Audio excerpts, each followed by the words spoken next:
Chemistry class physical properties of water. So last క్లాస్లో మనం soft water hard water గురించి discuss చేస్తాం. నా ఫిజికల్ ప్రాపర్టీస్ ఆఫ్ వాటర్లో first property colour, odour and taste తీసుకున్నట్లయితే we know that water is a colorless, odorless and tasteless liquid. మీరు ఇక్కడ point వైజ్గా రాసుకోవాలి ప్రతి ప్రాపర్టీలో, అప్పుడు మీకు ఈజీగా ఉంటుంది. So first point, water is colourless, రంగు ఉండదు, ఓడర్లెస్, వాసన ఉండదు, టేస్ట్లెస్, రుచి కూడా ఉండదు. Second point, deep water bodies like ponds, lakes, rivers and appear greenish blue due to scattering of light.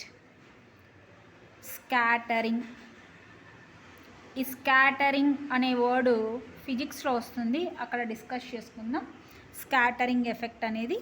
కాబట్టి డీప్ వాటర్ బాడీస్ అంటే లోతు ఎక్కువగా ఉన్నటువంటి వాటర్స్ బాడీస్ ఏవేవంటే పాండ్స్ అంటే నీటి కుంటలు కానీ, లేక్స్ అంటే కొన్ని నదులు కానీ, రివర్స్, లేక్ అంటే మీకు ఆల్రెడీ ఐడియా ఉంటుంది. గ్రీనిష్ బ్లూ అంటే అవి కొంచెం గ్రీనిష్ బ్లూ కలర్లో కనిపిస్తూ ఉంటాయి ఆ వాటర్. నదులు, కుంటలు, కొలనులలో ఉండేవి. లేక్స్ అంటే కొలను. ఇవన్నీ కూడా గ్రీనిష్ బ్లూలో ఉండడానికి గల కారణం ఏమి అంటే స్కాటరింగ్ ఆఫ్ లైట్. ఈ స్కాటరింగ్ అనే వర్డ్ మనకు ఫిజిక్స్లో వస్తుంది. సో ఇప్పుడు కెమిస్ట్రీలో ఉన్నాం కాబట్టి ఆ వర్డ్ రాసుకోండి. Second physical property boiling point. మీరు ఫుల్ వర్డ్ రాసుకొని, నేను ఓన్లీ బీపీ అని రాశాను, అంటే బాయిలింగ్ పాయింట్ అని రాయండి. So the boiling point of pure water is 100 degrees Celsius. The boiling point of pure water is 100 degrees Celsius under normal atmospheric pressure. సాధారణ వాతావరణ పీడనం వద్ద నీటి యొక్క బాయిలింగ్ పాయింట్ ఎంత అంటే 100 degrees Celsius. అదే సెకండ్ పాయింట్ తీసుకుంటే the boiling point of water gets elevated due to the presence of soluble impurities. Soluble అంటే ఆ నీటిలో కరిగేటటువంటివి, ఇంప్యూరిటీస్ అంటే వేస్ట్ మెటీరియల్, మలినాలు. అంటే నీటిలో కరిగేటటువంటి మలినాల వలన వాటర్ యొక్క బాయిలింగ్ పాయింట్ అనేది ఎలవేటెడ్ అంటే చేంజ్ అవుతుంది. అంటే ఇంక్రీజ్ అన్నా కావచ్చు లేదా డిక్రీజ్ అన్నా కావచ్చు. Third point, water boils at 100 degrees Celsius at a pressure of 76 cm of Hg. Water boiling point 100 degrees Celsius ఉందంటే ప్రెషర్ ఎంత ఉంటుందంటే 76 cm ఆఫ్ Hg. ఇక్కడ Hg అంటే మీకు ఆల్రెడీ తెలుసు, మెర్క్యూరీ హైడ్రాక్సిరం అంటారు. అదే దీన్ని మిల్లీమీటర్స్లో తీసుకున్నట్లయితే 760 millimeters ఆఫ్ మెర్క్యూరీగా తీసుకుంటాం. మీటర్స్లో అయితే 0.76 మీటర్ ఆఫ్ మెర్క్యూరీగా తీసుకుంటాం. అండ్ అట్మాస్ఫియరిక్ ప్రెషర్ ఎంత ఉన్నప్పుడు వాటర్ బాయిలింగ్ పాయింట్ ఎంత అంటే 100 degrees Celsius. Next third physical property melting point. So ఇక్కడ మెల్టింగ్ పాయింట్ ఆఫ్ ఐస్ లేదా దీనికి ఇంకొక పేరు ఫ్రీజింగ్ పాయింట్ ఆఫ్ వాటర్ అంటారు. Melting point of ice also known as freezing point of water అంటాం. So ice melts at 0 degrees Celsius at 1 atmosphere. ATMS అంటే atmospheres అని అర్థం, వాతావరణ పీడనం. సో పీడనం ప్రెషర్ 1 atmosphere ఉన్నప్పుడు మెల్టింగ్ పాయింట్ ఎంత అంటే 0 degrees Celsiusగా తీసుకుంటాం. Next point, pure water freezes at 0 degrees Celsius at 760 mm of Hg pressure. 760 mm of Hg. స్వచ్ఛమైన నీరుని ప్యూర్ వాటర్ అంటాం. ఎలా అంటే వర్షం పడేటప్పుడు ఒక 50 floors హైట్ ఉన్న బిల్డింగ్ నుంచి వర్షం పడే నీటిని నేరుగా మనం ఒక డస్ట్ పార్టికల్ కూడా లేకోకుండా ఉన్న బౌల్లో కలెక్ట్ చేసుకుంటే దాన్ని ప్యూర్ వాటర్ అంటాం. So pure water 0 degrees Celsius దగ్గర మెల్ట్ అవుతుంది. అప్పుడు ప్రెషర్ ఎంత ఉంటుందంటే 760 mm ఆఫ్ Hgగా ఉంటుంది. Next fourth physical property density. Here The maximum density of water is 1 gram per cc and is obtained at 4 degrees Celsius. So first point ఏం తీసుకోవాలి, water యొక్క density maximum ఎంత ఉంటుంది, 1 గ్రామ్ పర్ సీసీ. సీసీ అంటే cubic centimetre, దీన్నే 1 gram per centimetre క్యూబ్గా కూడా తీసుకుంటాం. Pressure ఎంత ఉండాలి అంటే టెంపరేచర్ వచ్చేసి అట్ 4 డిగ్రీ సెల్సియస్. కేవలం 4 డిగ్రీ సెల్సియస్ వద్ద మాత్రమే దాని యొక్క density maximum. Second point, the density of water increases with increase in temperature up to 4 degree Celsius. Water యొక్క డెన్సిటీ ఇంక్రీజ్ అవుతుందంట ఎప్పుడు అంటే టెంపరేచర్ ఇంక్రీజ్ చేసినప్పుడు. ఎంతవరకు అంటే 4 డిగ్రీ సెల్సియస్ వరకు మాత్రమే. ఎందుకు 4 డిగ్రీ సెల్సియస్ అంటే అక్కడ మనకి స్ట్రేంజ్ బిహేవియర్ ఆఫ్ వాటర్ లేదా అనామలస్ ఎక్స్పాన్షన్ ఆఫ్ వాటర్ అని వస్తుంది. ఈ స్ట్రేంజ్ బిహేవియర్ లేదా అనామలస్ ఎక్స్పాన్షన్ ఆఫ్ వాటర్ అంటే ఏమంటే, కోల్డ్ కంట్రీస్లో టెంపరేచర్ తగ్గే కొద్దీ అక్కడ ఉన్నటువంటి రివర్స్ అన్నీ గడ్డ కట్టుకొని పోయి ఉంటాయి. అంటే ఆ రివర్ అంతా గడ్డ కట్టుకొని పోతుందా అంటే, రివర్ మొత్తం గడ్డ కట్టుకొని పోయినట్లయితే దీని లోపల ఉన్నటువంటి ఆక్వాటిక్ అనిమల్స్ లేదా ఆక్వాటిక్ ప్లాంట్స్ అంటే నీళ్ళల్లో ఉండేటటువంటి జంతువులు కానీ నీళ్ళల్లో ఉండేటటువంటి మొక్కలు కానీ చనిపోతాయి, నది మొత్తం గడ్డ కట్టుకొని పోయినట్లయితే. కానీ వాటర్ అనేది కోల్డ్ కంట్రీస్లో ఓన్లీ అప్పర్ లేయర్ మాత్రమే ఫ్రీజ్ అయిపోయి గడ్డ కట్టుకొని పోయి బాటంలో వాటర్ అలాగే ఉంటుంది. దీన్నే మనం ఏమంటాం అంటే స్ట్రేంజ్ బిహేవియర్ ఆఫ్ వాటర్ లేదా అనామలస్ ఎక్స్పాన్షన్ ఆఫ్ వాటర్ అంటాం. సో వాటర్కు ఉన్నటువంటి బిహేవియర్ ఎందుకు అంటే బికాస్ ఆఫ్ డెన్సిటీ. అంటే దాని యొక్క డెన్సిటీ 4 డిగ్రీ సెల్సియస్ దగ్గర మాత్రమే మ్యాక్సిమం ఉంటుంది. ఇది మనకు మళ్ళీ ఫిజిక్స్లో వస్తుంది, స్ట్రేంజ్ బిహేవియర్ ఆఫ్ వాటర్ అనేది. So aquatic animals and aquatic plants can exist due to strange behaviour of water అనేది గుర్తుపెట్టుకోండి. మీరు టామ్ అండ్ జెర్రీ ఎప్పుడైనా చూసినట్లయితే, లేదంటే డిస్కవరీ ఛానల్లో మ్యాన్ వర్సెస్ వైల్డ్ అనేది చూసినట్లయితే, అక్కడ అతను కోల్డ్ ప్లేసెస్కి వెళ్ళినప్పుడు ఫుడ్ కోసం ఏం చేస్తారంటే ఉన్న మంచు పిల్లల్ని పగలగొట్టి తాడు పెట్టి ఫిషెస్ని ఫిషింగ్ చేసి వాటిని తీసుకుంటూ ఉంటాడు. సో అక్కడ ఏమవుతుంది అంటే ఆ మట్టి పిల్ల ఐస్ పగలగొట్టినప్పుడు లోపల వాటర్ కనిపిస్తూ ఉంటుంది. టామ్ అండ్ జెర్రీలో కూడా మనం దీన్ని గమనించి ఉంటాం. Next physical property conductivity, fifth physical property. So conductivity తీసుకున్నట్లయితే pure water is a bad conductor of heat and electricity. Pure water అనేది హీట్ని యాక్సెప్ట్ చేయదు, కరెంటుని యాక్సెప్ట్ చేయదు. The electrical conductivity of water is due to the presence of dissolved salts in water. So water ద్వారా current pass కావాలి అంటే దాంట్లో ఏదో ఒక సాల్ట్ కరిగి ఉన్నట్లయితే అప్పుడు దాని ద్వారా కరెంట్ అనేది పాస్ అవుతూ ఉంటుంది. ఆల్రెడీ పాయింట్ ఒకసారి ఎక్స్ప్లెయిన్ చేశాను, కాకపోతే ఇక్కడ ఇంకా కొంచెం ఎక్స్టెండెడ్ పాయింట్స్ వస్తున్నాయి. Next one, specific heat capacity, another physical property. Specific heat capacity. So specific heat capacity తీసుకున్నట్లయితే డెఫినిషన్ ఏం చెప్తామంటే, the amount of heat energy required to raise the temperature of unit mass of substance through 1 degree Celsius or 1 Kelvin is called specific heat capacity of that substance. I repeat the sentence again. The amount of heat energy required to rise the temperature of unit mass of substance through 1 degree Celsius or 1 Kelvin is called specific heat capacity of that substance. అంటే ఏదైనా ఒక పదార్థం యొక్క mass 1 gram ఉన్నప్పుడు దాని యొక్క temperature difference 1 degree Celsius, delta T అంటాం, triangle కాదు, డెల్టా టీ అంటే change in temperature difference 1 degree centigrade పెంచడానికి లేదంటే 1 కెల్విన్ ఇంక్రీజ్ చేయడానికి మనం ఇచ్చేటటువంటి హీట్ని ఏమంటామంటే స్పెసిఫిక్ హీట్ కెపాసిటీ అంటాం. ఇది కూడా ఫిజిక్స్లో వస్తుంది. Now specific heat capacity of pure water is 1 calorie per gram degree Celsius. SW అంటాం. S అంటే స్పెసిఫిక్ హీట్, W అంటే water. So specific heat of water denoted by SW equals to 1 calorie per gram degree Celsius అంటాం. Gram degree Celsius. ఇది ఇలా చదవాలి, కానీ రాసేటప్పుడు 1 calorie per gram degree Celsius ఇలా రాస్తాం.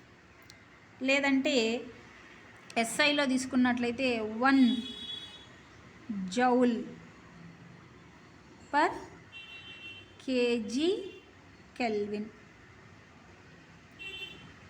1 joule per kg Kelvin in SI and it is in CGS. So specific heat of water value 1 calorie per gram degree Celsius in CGS. అదే SIలో అయితే specific heat of water value 1 కాదు 4.2 joules, 4.2 joules per kg Kelvin. Value గుర్తుపెట్టుకోండి. నెక్స్ట్, water has the highest specific heat capacity among all the substances. అన్ని పదార్థాల కంటే కూడా నీటి యొక్క స్పెసిఫిక్ హీట్ వాల్యూ చాలా ఎక్కువగా ఉంటుంది. Next, 7th physical property latent heat of vaporisation. ఇది కూడా ఫిజిక్స్లో వస్తుంది. ఇక్కడ స్పెసిఫిక్ హీట్ని ఎస్తో డినోట్ చేస్తాం. Specific heat formula S equals to Q/m delta T. Q heat, M mass, delta T change in temperature. Latent heat of vaporisation of water LIs equals to Q/mగా తీసుకుంటాం. LIs అంటే లాటెంట్ హీట్ ఆఫ్ వేపరైజేషన్ కదా, LIs కాదు, L water ఇలా రాసుకోవాలి. L water, మరి కిందికి రాసుకోవద్దండి, Q/m. So latent heat of vaporisation of water definition ఏమంటే the amount of heat required to change 1 gram of water at 100 degrees Celsius into steam at 100 degrees Celsius is called latent heat of vaporization. The amount of heat required to change 1 gram of water at 100 degrees Celsius into steam at 100 degrees Celsius. అంటే 100 degrees Celsius దగ్గర ఉన్నటువంటి 1 gram వాటర్ని 100 degrees Celsius దగ్గర ఉన్నటువంటి 1 gram స్టీమ్గా మార్చాలి. Steam అంటే ఆవిరి. Mass ఒకటే, 1 gram 1 gram. Water steam, water liquid state, steam gaseous state. Temperature 100 degrees Celsius. దాన్ని latent heat of vaporisation of water అంటాం.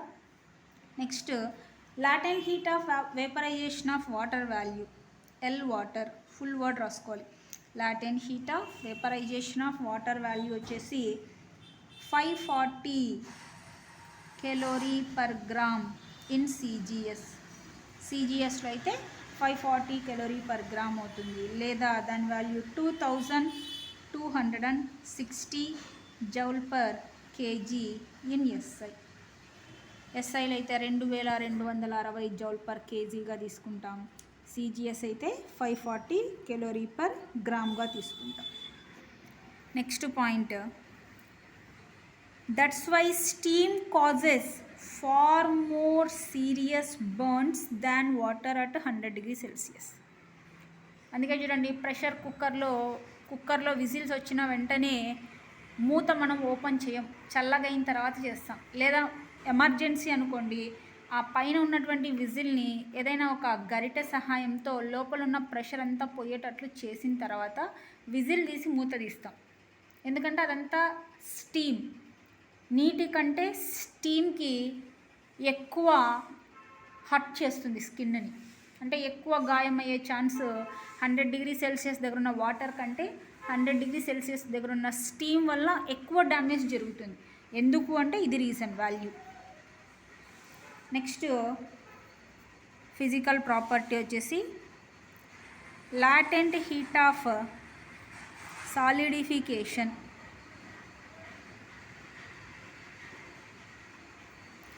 Next physical property latent heat of solidification. So definition తీసుకుంటే the amount of heat energy liberated by 1 gram of water at 0 degrees Celsius to form 1 gram of ice at 0 degrees Celsius is called latent heat of solidification of water. I repeat the sentence again. The amount of heat energy liberated by 1 gram of water at 0 degrees Celsius to form 1 gram of ice at 0 degrees Celsius is called latent heat of solidification of water. So 1 gram water temperature 0 degree Celsius గా ఉన్నప్పుడు అది 1 gram ఐస్గా convert చేసేకి మనం ఇచ్చే హీట్ని ఏమంటామంటే latent heat of solidification of వాటర్గా తీసుకుంటాం. అదే లాటెంట్ హీట్ ఆఫ్ దీన్ని ఎల్ ఐస్తో డినోట్ చేస్తాం. L ice equals to Q by M. ఇక్కడ ఎల్ వాటర్లో క్యూ బై ఎం అన్నా, ఎల్ ఐస్లో క్యూ బై ఎం అన్నా. క్యూ అంటే హీట్, ఎం అంటే mass. Therefore latent heat of ice value ఎంత అంటే 80 calorie per gram in CGS తీసుకుంటాం. అదే ఇన్ ఎస్ఐ అయితే 3360 joule per kg ఇన్ ఎస్ఐగా తీసుకుంటాం. అలాగే next point, it is on account of high latent heat of solidification that lakes and reverse do not freeze suddenly. So latent heat of solidification వల్ల ఏమవుతుంది అంట, lakes and reverse కొలనులు మరియు నదులు అనేటివి తొందరగా గడ్డ కట్టకుండా ఉండడానికి గల కారణం ఏంటంటే latent heat of solidification. So ఈ పాయింట్ మళ్ళీ రిపీట్ చేస్తాను చూడండి. It is on high account of high latent heat of solidification that lakes and reverse do not freeze suddenly. So that are the physical properties of water. Now we discussed about chemical properties of water. So now chemical properties of water, first property nature. So nature వచ్చేసి pure water is neutral towards litmus.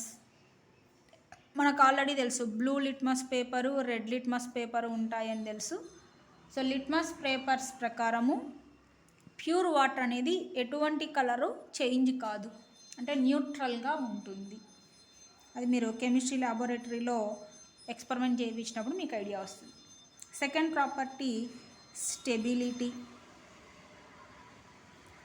So water యొక్క stability తీసుకున్నట్టయితే water is very stable compound. Water అనేది చాలా స్టేబుల్గా ఉన్నటువంటి compound. Next point, it does not decompose into elements when heated to ordinary temperatures. అంటే normal temperatures పెంచినట్లయితే water అనేది decompose కాదు. మనకు తెలుసు వాటర్ ఫార్ములా H2O అని. అది డీకంపోజ్ అయితే హైడ్రోజన్ గ్యాసు, ఆక్సిజన్ గ్యాసు ఏర్పడతాయి.